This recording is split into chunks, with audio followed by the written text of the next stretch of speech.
Hello दोस्तों, मैं हूं सुजीत चौधरी। स्वागत है आप सभी का आपके अपने यूट्यूब चैनल जी मैप पे सुजीत चौधरी में।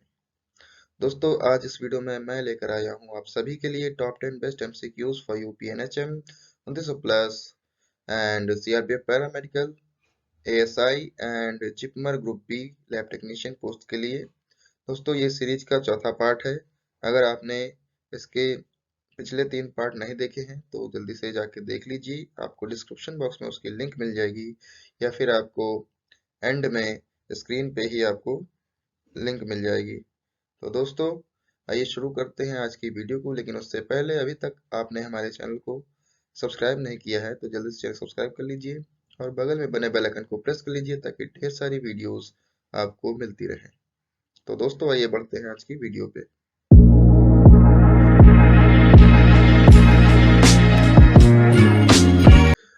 तो आज की वीडियो में हमारा पहला क्वेश्चन है, which bleeding disorder is occurred due to deficiency of factor 9। Factor 9 की कमी की वजह से कौन सी ब्लीडिंग डिसऑर्डर होती है? Option A purpura, option B haemophilia B, option C haemophilia A या फिर ऑप्शन डी हीमोफीलिया सी। तो दोस्तों, इस क्वेश्चन का जो राइट आंसर है वो है option number B, haemophilia B जो है फैक्टर 9 की कमी से होता है। दोस्तों, अब बात हुई परप्यूरा की तो एक नजर डाल लेते हैं इस पे। Purpura is a condition of red और purple discoloured spots on the skin that do not blanch on applying pressure. The spots are caused by bleeding underneath the skin secondary to platelet disorders, vascular disorders, coagulation disorders और other cause। दोस्तों, purpura जैसा कि आप screen पे देख रहे होंगे, हमने जो एक पिक लगाई है राइट साइड पे, ये दोस्तों इसमें क्या होता है, इसमें स्किन पे रेड कलर की या पर्पल कलर की जो है स्पॉट देखने को मिलते हैं। ये होते हैं दोस्तों ब्लीडिंग डिसऑर्डर की वजह से, जिसमें प्लेटलेट डिसऑर्डर भी हो सकता है या फिर वैस्कुलर डिसऑर्डर या कोगुलेशन डिसऑर्डर या अन्य केस में दोस्तों देखने को मिल सकता है। बढ़ते हैं दोस्तों अगले स्लाइड पे।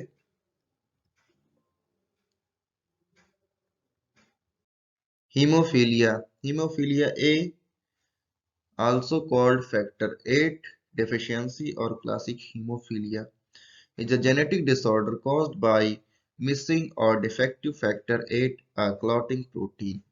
दोस्तों, हीमोफीलिया ए इसको हम क्लॉटिंग फैक्टर 8 डेफिशिएंसी या फिर क्लासिक हीमोफीलिया के नाम से भी जानते हैं। और दोस्तों, ये एक जेनेटिक डिसऑर्डर है जो कि क्लॉटिंग फैक्टर 8 की कमी से होता है। क्लॉटिंग फैक्टर 8 एक क्लॉटिंग प्रोटीन है जो ब्लड क्लॉट में जो है हेल्प करता है। इसी तरह दोस्तों, haemophilia C factor 11 deficiency is a disorder that can cause abnormal bleeding due to a shortage of the factor 11 protein which is involved in blood clotting। दोस्तों, इसी तरह ही फैक्टर 11 की कमी से होने वाला जो हीमोफीलिया है वो है हीमोफीलिया सी।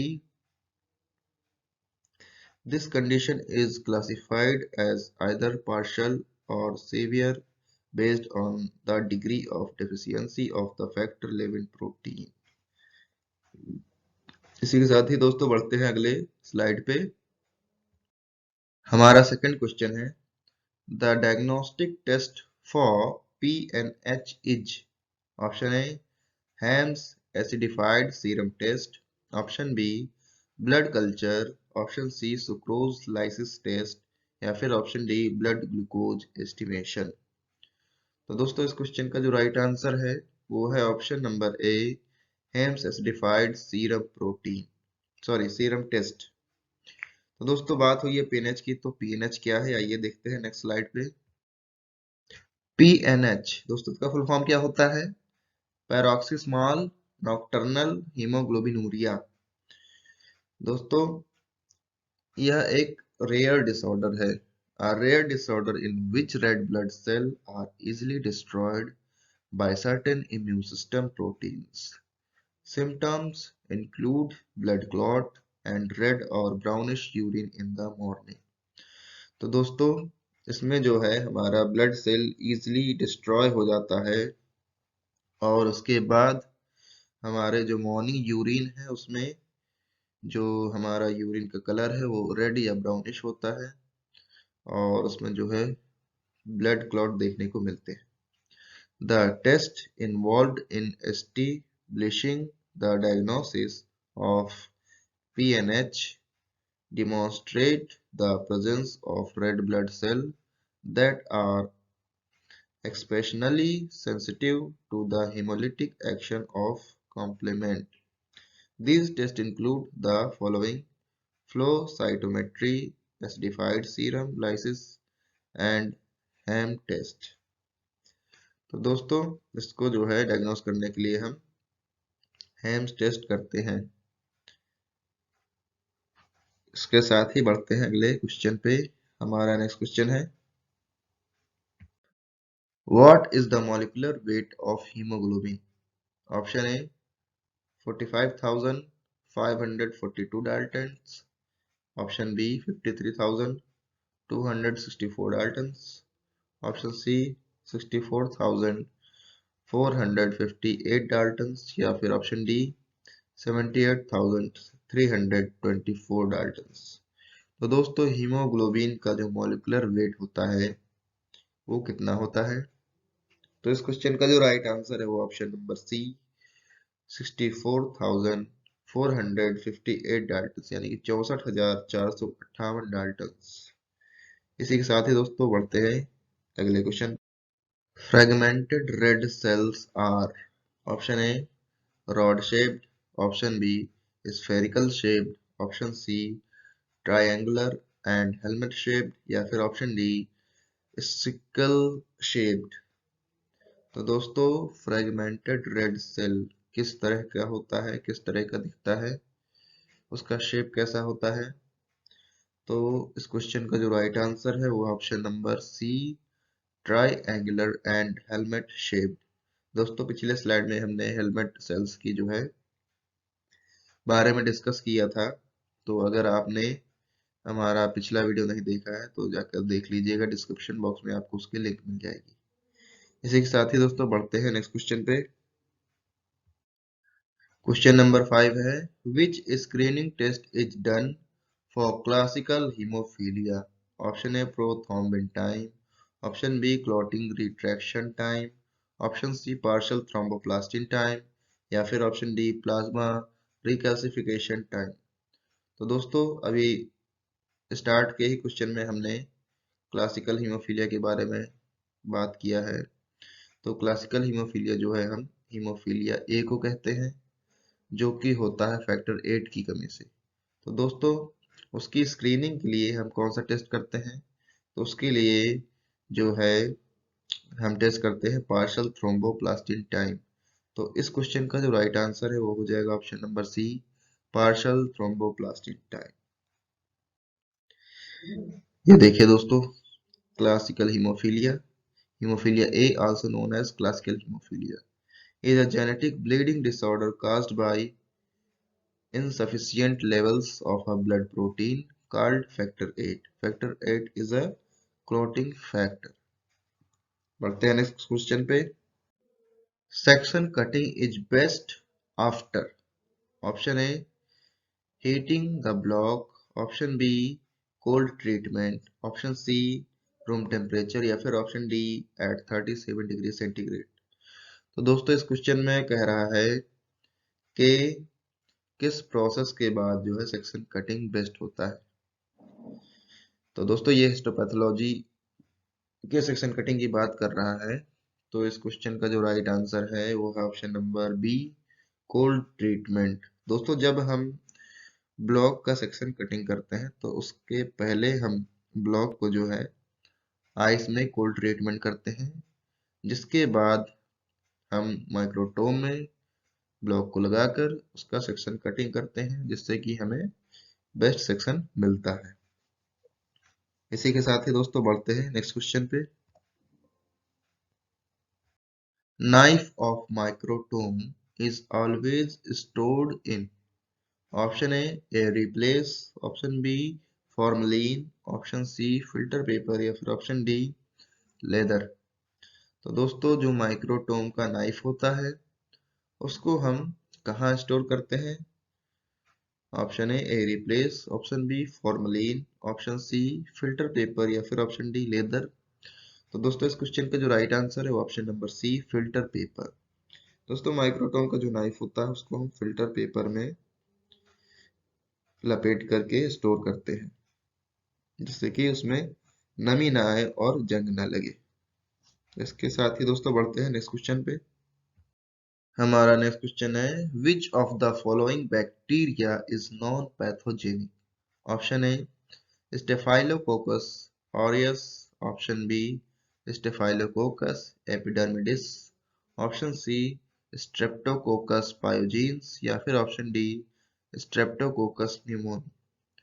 तो दोस्तों इस क्वेश्चन में पूछ रहा है कि कौन सा बैक्टीरिया जो है हानिकारक नहीं होता है। तो इस क्वेश्चन का जो राइट आंसर है वो option number B Staphylococcus epidermidis. तो दोस्तों बढ़ते हैं अगले स्लाइड पे और देखते हैं कुछ बैक्टीरिया के बारे में। पहला है staphylococcus aureus. Staphylococcus aureus is a gram positive round shaped bacteria. तो दोस्तों जैसा कि कोकस इसके नाम में लिखा हुआ है तो राउंड शेप में होगा, ओवल शेप में। दूसरी बात ग्राम पॉजिटिव बैक्टीरिया है। यह एक member of the Firmicutes and is a usual member of the microbiota of the body, frequently found in the upper respiratory tract and on the skin। तो दोस्तों ये हमारे रेस्पिरेटरी ट्रैक्ट के ऊपरी हिस्से में और स्किन में होता है। ये दोस्तों क्या करते हैं, नुकसान क्या करते हैं। It is the leading cause of skin and soft tissue infection. तो दोस्तों ये स्किन और सॉफ्ट टिश्यू इन्फेक्शन को लीड करते हैं, such as abscesses, furuncles and cellulitis।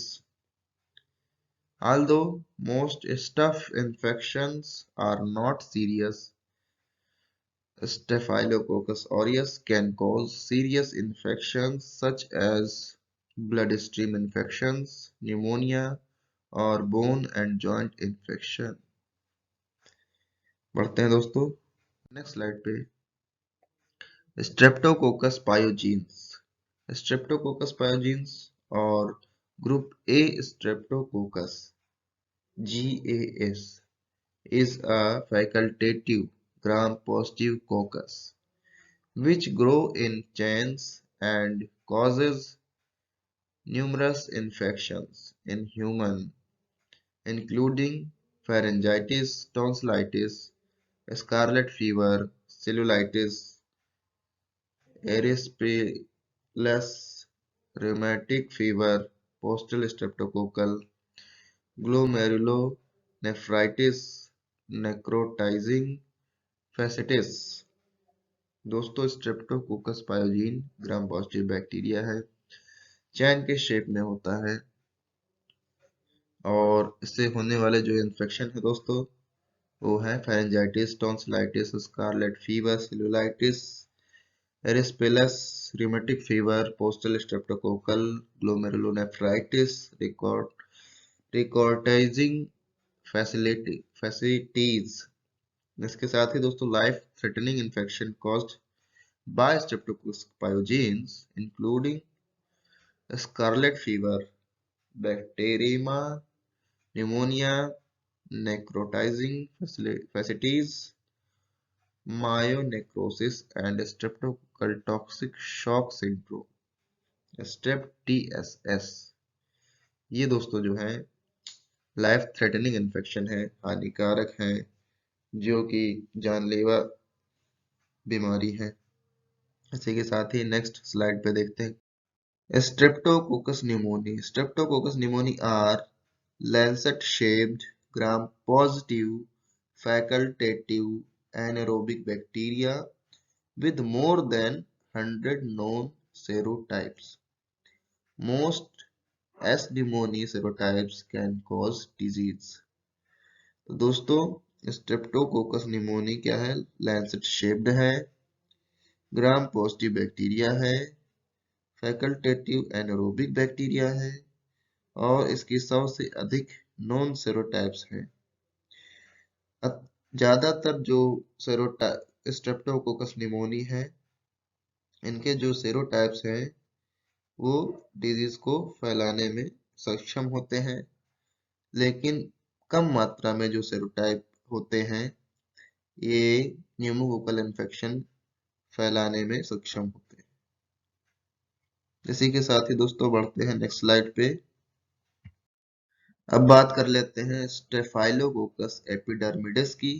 तो staphylococcus epidermidis is a gram-positive bacterium and one of over 40 species belonging to the genus Staphylococcus.